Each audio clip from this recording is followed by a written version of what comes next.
Hello students, so today we'll start BCom first semester. So we uh, we have Hindi only up to second semester. For means for second year, first semester, second semester, third and fourth. तो first semester में only क्या है, stories है, eight और 7 story है, something like that, only stories. तो this year question answer will not come like संदर्भ व्याख्या in this middle dialogues are there. तो उसको क्या करना है, उसको एक्सप्लेन करना है, चैप्टर का नाम लिखना है और राइटर का नाम लिखना है. उसमें एक एक नंबर है और व्याख्या में 6 नंबर है. बट ओरल 6 मार्क्स है, 4 नंबर व्याख्या का है. तो उस डायलॉग को एक्सप्लेन करना है. तो हिंदी में 70 मार्क्स का है आपका, 70 और 75 like that, check you and tell you. And others are internal. So उसमें है आपका 1 वर्ड आंसर आएगा, 1 वाक्य में उत्तर इसी से रिलेटेड. व्याख्या आएगा 10 वो आएगा, और लेटर राइटिंग आएगा 2 10 मार्क्स का. तो you ask with your, I will check if I can provide you that notes and all. और देन ये आएगा, और ट्रांसलेशन आएगा, बैंकिंग एंड ऑल अकाउंट्स का जो रिलेटेड है उसका ट्रांसलेशन आएगा इंग्लिश टू हिंदी और इंग्लिश टू हिंदी. तो ये वो 10 नंबर का है, 10 नंबर का 1 वर्ड आंसर है, 20 नंबर हो गया. और व्याख्या आएगा और 2 लेटर राइटिंग 20 40 नंबर का हो गया. और ये सभी मिलाकर 70 मार्क्स का आप लोग का है. सेकेंड सेमेस्टर में ओनली पोयम है, केवल पोयम पार्ट है सेकेंड सेमेस्टर में, ओनली पोयम. उसका भी सेम पैटर्न है. हाँ, और फिर थर्ड सेमेस्टर में नॉवेल है अलग आज़ादी की. अभी तक तो यही है, later we don't know. Only 1 novel उसी से ही आएगा. फोर्थ सेमेस्टर में भी ओनली 1 नॉवेल, एक ही नॉवेल है इस साल उसमें. तो ऐसा आपका 4 सेमेस्टर है. तो ये फर्स्ट सेमेस्टर का स्टोरीज है. बट इसमें क्वेश्चन आंसर 3-4 नंबर का नहीं आएगा, सीधा व्याख्या. उसमें आपको राइटर का नेम, आपका इसमें अच्छा 7 स्टोरी है, आपको हर एक का नाम याद रखना है. बड़ा बड़ा थोड़ा स्टोरी है. सो टुडे क्या नाम है हमारे बुक का, गद्य Manaswini. You can find in online, is very difficult. You can go and ask गद्य मनस्विनी बीकॉम फर्स्ट ईयर. ये है डॉक्टर विमला का है, संपादक है इसके, डॉक्टर विमला है इसकी. तो ये आप चेक कर सकते हैं. सो आज हम पढ़ेंगे, देखो 7 1 2 3 4 5 6 7 है, और शब्दार्थ है, और इसमें शब्दावली है. इसमें बैक साइड में गाइड है मेरे पास एक, उसमें लेटर राइटिंग एंड ऑल है. आप you can check, you can ask with your seniors also, they have. But translation every year it will change, same translation will not come. So you can search from Google also some accounts word related to banking word, because आप लोग का commerce है इसलिए आप लोग का जो है वो अलग आएगा, और बीएससी बीए का उनके अकॉर्डिंग आता है जो ट्रांसलेशन है. तो 2 साल ये ट्रांसलेशन आप लोग का रहेगा. तो आज हम शुरू करेंगे फर्स्ट चैप्टर, सेवा. इसकी राइटर है ममता कालिया. सेकेंड पीयू भी थी ममता कालिया का था मेरी जापान की यात्रा. तो I think you people who, आप लोग को याद होगा, सेकेंड पीयू में भी ममता कालिया का शायद एक स्टोरी था जैसे सेवा है उसी ही. तो फर्स्ट है सेवा है.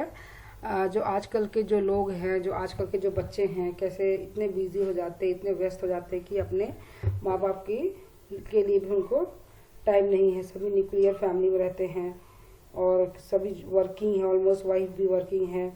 तो सभी का क्या है, समय की बहुत परेशानी है. तो उसी की स्टोरी, एक हस्बैंड वाइफ की स्टोरी है, उसी के बारे में ये बताया गया है.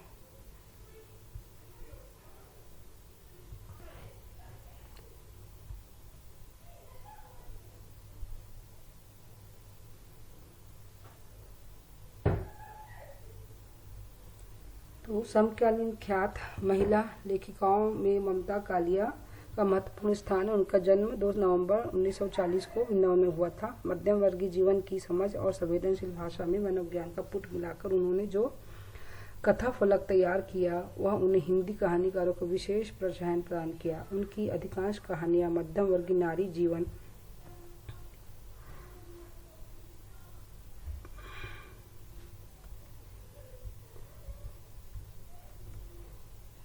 नारी जीवन की नीति को परिभाषित करती है। छुटकारा सीट नंबर 6 और एक अदद औरत प्रतिदिन जांच अभी जारी है इनके प्रमुख कहानी संग्रह है।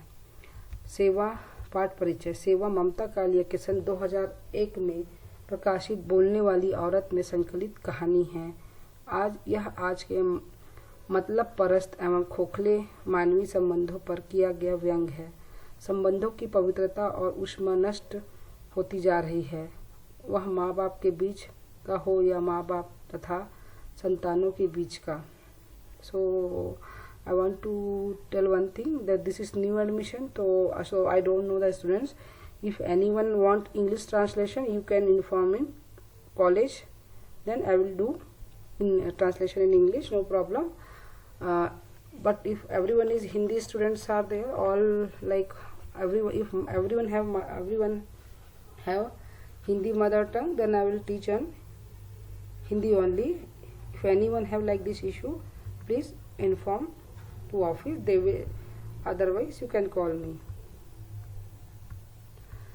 पत्नी की आकस्मिक बीमारी ने नरोत्तम सहाय को एकदम निरुपाय कर दिया। उन्होंने अपनी संतानों को खबर दी। सूचना पाकर दोनों बेटियों माँ के पास आ जाती हैं। इलाज ठीक से चल रहा है, उसे देखकर वे आश्वस्त हो गई, लेकिन 2-3 दिन के बाद वे लौट जाने का उपक्रम करती हैं तो नरोत्तम जी चिंतित हो जाते हैं। तो यहाँ पे एक फैमिली की स्टोरी है।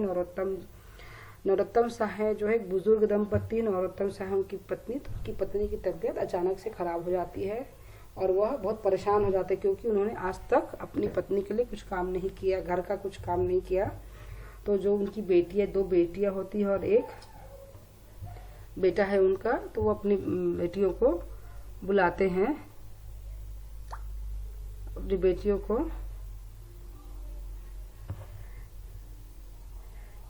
बुलाते हैं। तो उनकी जो बेटियां देखती हैं कि उनकी जो माँ है ठीक है, स्वस्थ है, तो वो क्या करती, वह जाने के लिए करती हैं, जिससे नरोत्तम जी परेशान हो जाते हैं। बेटियां कह देती कि पापा आप तो अभी से घबरा गए, जरा सोचिए हमारी माँ ने 40 साल आपकी सेवा की है, आज भी बीमार पड़ी हैं तो आपका फर्ज है उनकी सेवा करें। तो आपको ये जो डायलॉग्स हैं कॉमा के अंदर, वही आपको एग्जाम में आएगा। जैसे नरोत्तम दास की कितनी बेटियां थी, उनके बेटे कितने थे, बेटे का नाम क्या था, और ये जो डायलॉग है वो ससंदर्भ व्याख्या में आएगा। तो इसमें आपको कैसे लिखना है, you can ask with your senior also.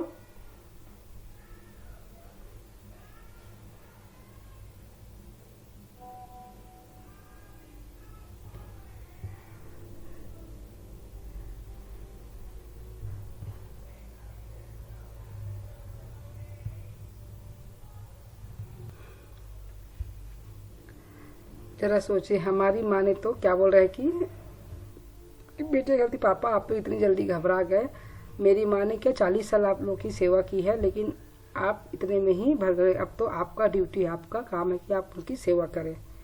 Narottam जी अपनी बेटियों के दिल दुखाना नहीं चाहते थे तो वे चुप रहे। पत्नी अस्पताल में भर्ती हुए 5 दिनों के बाद भी बेटे की माँ से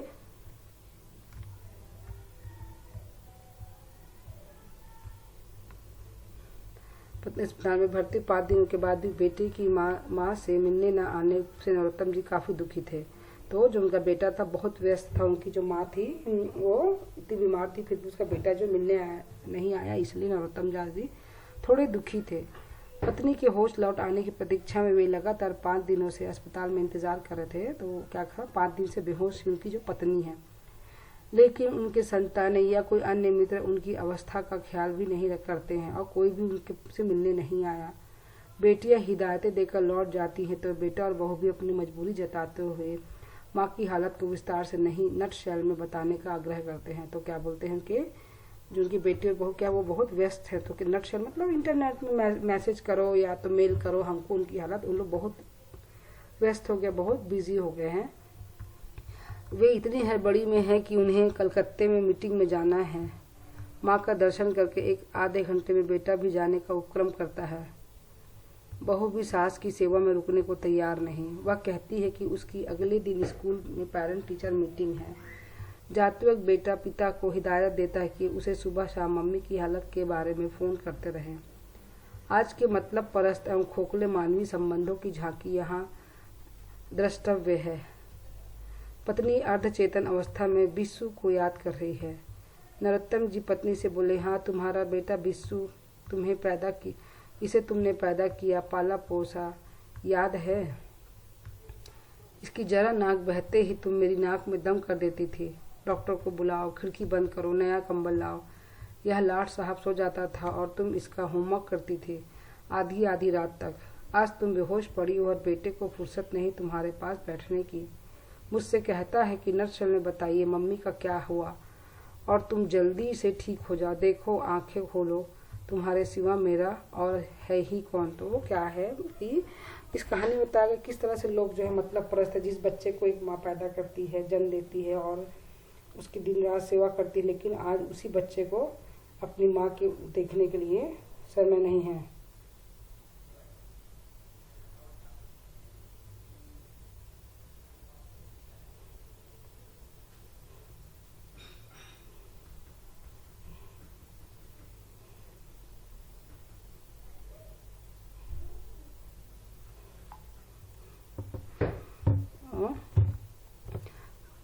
क्या बोलता है, ये सब डायलॉग्स है, इसको सबको आप लोग को याद रखना। क्या तुम जल्दी ठीक हो जाओ, तुम्हारे अलावा मेरे पास कौन है। जिन हाथों ने पाला पोसा, बड़ा किया, सामर्थ्य से अधिक शिक्षा दी और पैरों पर खड़ा करने योग्य बनाया है, उनकी वृद्धावस्था में बीमारी में साथ देने का, सेवा शुश्रूषा करने का दायित्व संतानें नहीं निभाती तो ऐसी संतानों से क्या लाभ। आए दिन नर्सरी स्कूलों से ज्यादा वृद्ध सदनों की स्थापना हो रही है। जीवन की सांझ में अपने खून का अंश उन्हें घर से बाहर कर देता है, खुले रास्ते में छोड़ देता है, पेंशन व अन्य संपत्ति लूट लेता है, यहाँ तक कि खत्म करने का जघन्य कार्य तक आए दिन हमारे समाज में चलता है। सेवा में समकालीन समय की ज्वलंत समस्या प्रभावी ढंग से अभिव्यक्त की हुई है। नरोत्तम दास का आत्म संवाद पाठकों के दिल को रुला देता है।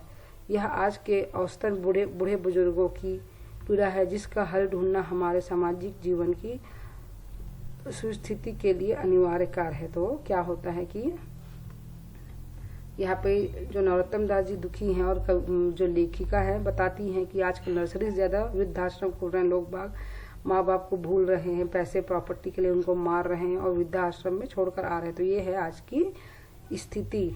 तो उसी के बारे में नरोत्तम दास जी बहुत ज्यादा परेशान हैं।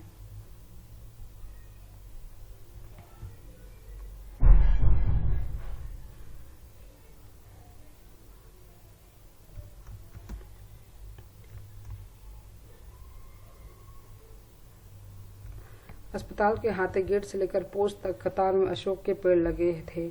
अपने प्रतीकात्मक अर्थ में वे बड़े सुंदर थे। फिर भी सच्चाई यह थी कि अशोक के होते भी अस्पताल के हाथे में शोक और दुख का दृश्य प्रायः रोज ही देखने को मिलता। आकस्मिक वार्ड में आकस्मिक दुर्घटना, मरीज लाए जाते, कुछ देर डॉक्टरों नर्स वार्ड बॉय की चुस्ती फुर्ती दिखाई देती, फिर लाल कंबल से ढका स्ट्रेचर या तो ग्लूकोज की बोतल के साथ ऑपरेशन थिएटर की ओर तरफ मुड़ जाता या बाहर की ओर, जहाँ से हाहाकार का एक थपड़ा कानों में पड़ता है। इसलिए नरोत्तम साहब आहते में बैठने से कतराते। तो ये अस्पताल की स्थिति बताइए, कैसे अस्पताल में नरोत्तम साहब को डर लगता था वहां पर बैठने में। इस वक्त वे पत्नी के पलंग के पास कुर्सी डाले बैठे थे। कहने को उनके हाथ में आज का अखबार था, लेकिन पिछले आधे घंटे से उन्होंने इसका एक भी शब्द नहीं पढ़ा। वे न अखबार की तरफ देख रहे थे, न बाहर। वे शायद अपने अंदर झांक रहे थे। उनके अंदर अकस्मात एक बियाबान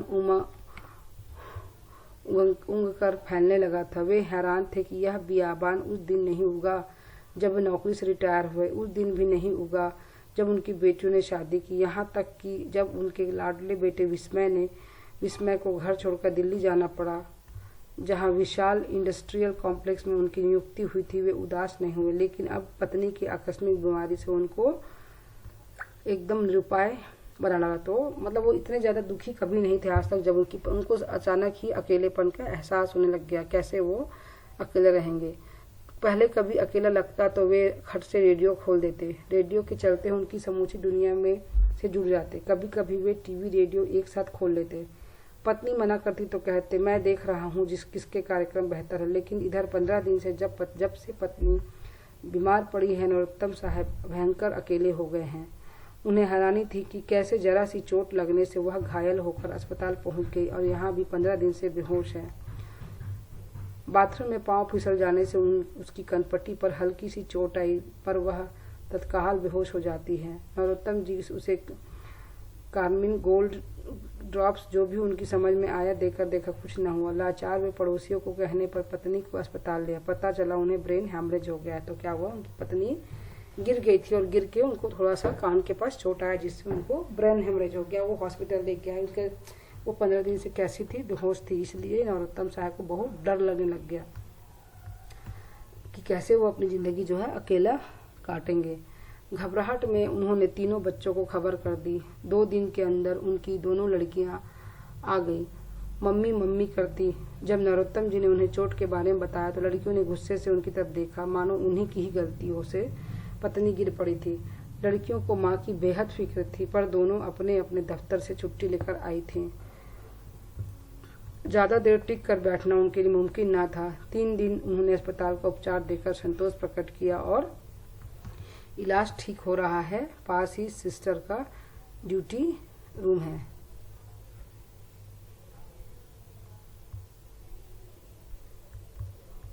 तो क्या पढ़ा अभी तक हमने इसमें कि नरोत्तम साहब की जब डर के उन्होंने लड़कियों को खबर दी, तो उनकी लड़कियां जो है उनके ऊपर पहले गुस्सा हुई और देखा कि वो माँ ठीक है, उनका इलाज ठीक ठाक, मतलब हॉस्पिटल अच्छा है करके वह जाने लगी। क्योंकि वो भी क्या थे, जॉब में थे, तो उनके पास भी उतना टाइम नहीं था।